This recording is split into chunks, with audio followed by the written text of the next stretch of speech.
c'est 95% du budget investi qui ne permet pas de toucher sa cible efficacement. Le contextuel prend tout son sens.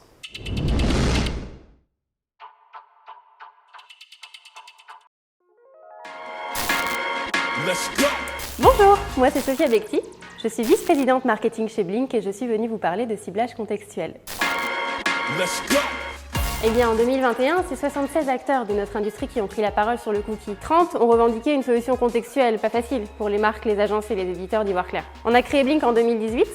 On avait cette volonté vraiment de proposer une publicité plus pertinente. C'est dire si on s'y connaît un petit peu sur le sujet. Et on peut vous dire que seulement 3 acteurs en Europe ont la capacité d'offrir une solution contextuelle au marché. On aura souvent entendu ouais, finalement, le contextuel, c'est un cadre de diff. Non, ça, c'est un cadre de diff. Certes, c'est un contexte, mais ce n'est pas du ciblage contextuel. Non, le contextuel, c'est vraiment l'alternative au cookie la plus efficace, la mieux perçue par le consommateur et elle va aussi nous permettre de nous interroger sur la pertinence de la donnée dans le ciblage en général. Pour vous donner un exemple, le programmatique représentait 81% des investissements médias l'année dernière en France, mais c'est 90% des adtech qui ne renseignent qu'un seul mot pour définir le contexte d'un article et encore lorsqu'il est renseigné. What? Let's go. Prenons une bid request, un appel publicitaire dans lequel serait renseignée une information de contexte, donc un mot-clé. Là, on nous dit qu'il s'agit de la catégorie business. Mais de quel business on parle? Est-ce qu'on parle de biotech? Est-ce qu'on parle de software ou d'agriculture? Non. C'est un contexte beaucoup trop générique. On ne peut pas se baser sur ça pour cibler efficacement une audience et en tout cas comprendre les appétents. Donc finalement, c'est 95% du budget investi qui ne permet pas de toucher sa cible efficacement. Le contextuel prend tout son sens. Let's go.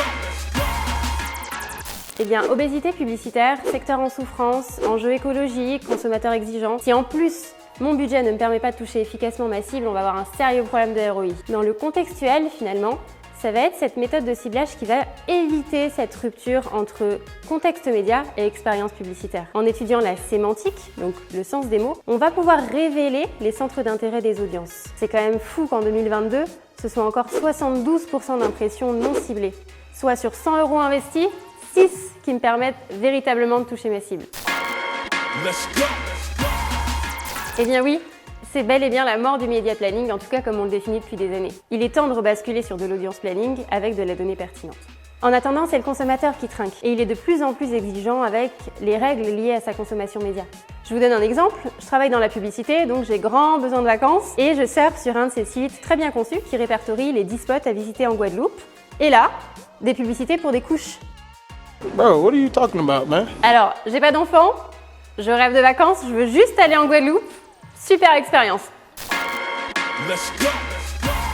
Eh bien, la technique de ciblage contextuel chez Blink va intégrer intelligence artificielle et machine learning pour révéler les centres d'intérêt des audiences. Comment on va faire? On va étudier la sémantique, donc le sens des mots, en regardant l'URL, le nom du site, le contenu et même les métadonnées. On va allier tout ça à de la reconnaissance d'images. On est capable de détecter des logos, des objets, des lieux et même des célébrités.